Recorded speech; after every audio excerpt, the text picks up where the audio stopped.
If your 18-year-old self blew it, let's fix it now. I can't time travel back and stop myself from buying late-night Uber Eats, clothes I didn't need, or ignoring the concept of saving entirely. But hey, I can roast past me and maybe help you avoid the same chaos. In this video, we're breaking it down. What my budget looked like at 18, LOL, where I'm at now at 28, the biggest money lessons I've learned along the way. If you're in the middle of your own money mess, or just trying to level up, I hope this gives you some ideas and a little hope. Let's start with the disaster that was my 18-year-old budget. The 18-year-old budget. At 18, I thought making $800 every 2 weeks from my part-time jobs meant I was rich. I wasn't thinking about taxes, saving, or bills.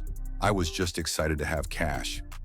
My money went to rent, if I was paying any, which wasn't consistent, fast food, new clothes I didn't need, nights out, eating out, gas, and maybe the occasional splurge on gadgets or concert tickets.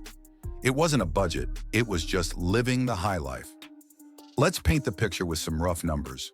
I made about $1,600 a month, sometimes less depending on hours. Rent was maybe $400 if I was chipping in with family.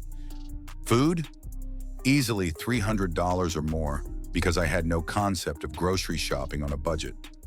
Fun stuff, movies, clothes, spontaneous online shopping, took up another $300. Then came the bad habits, buying things just to fit in, going out when I didn't have the money, and saying yes to plans I couldn't afford because of FOMO. And of course, there was zero money going to savings, not a cent.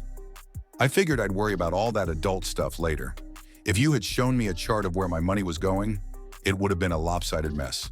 Half on fun, a chunk on food, a sliver on rent, and absolutely nothing for the future. It felt normal back then because a lot of my friends were doing the same. But looking back, I wasn't just living pay to pay, I was one bad day away from being completely broke, and I had no clue. The 28-year-old budget. Now let's fast forward 10 years. At 28, with a steady income, a whole set of adult responsibilities, and finally, a working budget. My income is higher now, closer to $5,000 a month after taxes. But guess what? So are my expenses. Rent is $1,400. Student loan payments, $350. Insurance for health, car, and life combined, around $300. Groceries are about $500 a month now because I actually cook sometimes. And yes, inflation is real.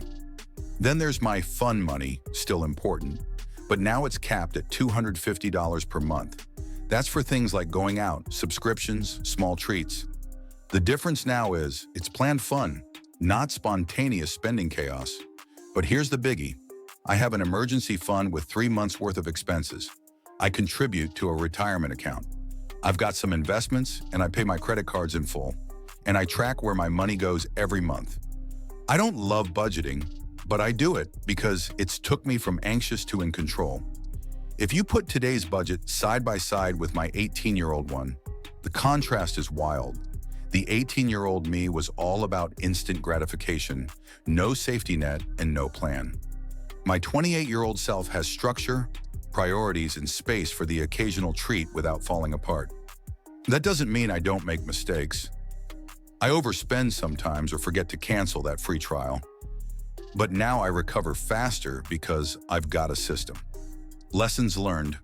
Looking back, I wish I could sit down with my 18-year-old self and say, hey, have some fun, but start thinking, because future you is going to need some of that money.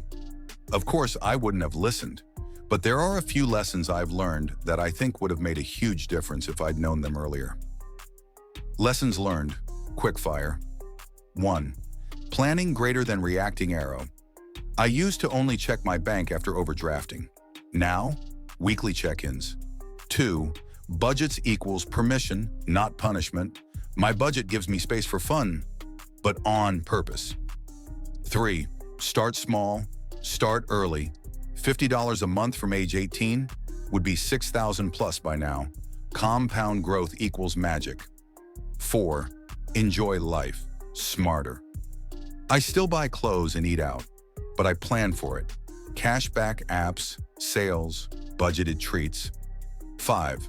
Financial literacy equals lifelong skill. No one taught me this. YouTube, practice, dumb questions. That's how we learn. Now let's break these lessons down. First, planning is more powerful than reacting. When I was younger, I only looked at my bank account after something bad happened, like when I overdrafted or got hit with a surprise bill. Now I check in weekly. I plan ahead for birthdays, car repairs, vacations. That shift alone has saved me tons of stress. Second, budgets aren't punishments, they're permission. When you think of budgeting as just cutting back, it feels restrictive. But once I saw my budget as a tool to choose how I spend my money, everything changed. I give myself money for fun things. I just do it on purpose now. Third, start small but start early. I used to think saving $20 here and there was pointless. Now I know that building habits matters more than the amount. If I had saved just $50 a month from age 18, I'd already have over $6,000 saved without interest. With compound growth, even more. Fourth, you can still enjoy life, just smarter. Cutting back doesn't mean cutting out everything. I still go out with friends, buy clothes, and order takeout, but I do it in moderation. I wait for sales. I use cashback apps. I make sure it fits into the plan. I'm not depriving myself, I'm being strategic. And finally, financial literacy is a lifelong skill. No one taught me how to budget or save or invest. I had to learn it slowly through trial and error, YouTube videos, and asking dumb questions. And that's okay. What matters is that I started. You don't have to be perfect. You just have to be curious and committed to improving. So here's my question to you. Which budget are you living on right now? Are you more like my 18-year-old self, winging it, hoping things work out? Or are you adulting with a plan, some savings, and goals you're working toward? Drop your age and your current budget vibe in the comments. No judgment here. We're all figuring this out together. Whether you're 18, 28, or 48, it's never too late to get a handle on your money. And hey, if this video helped you, or if you just enjoy seeing people roast their past selves for your entertainment, hit that like button. Don't forget to subscribe for new videos every week. Because let's be real, adulting with no money sucks. But it doesn't have to stay that way.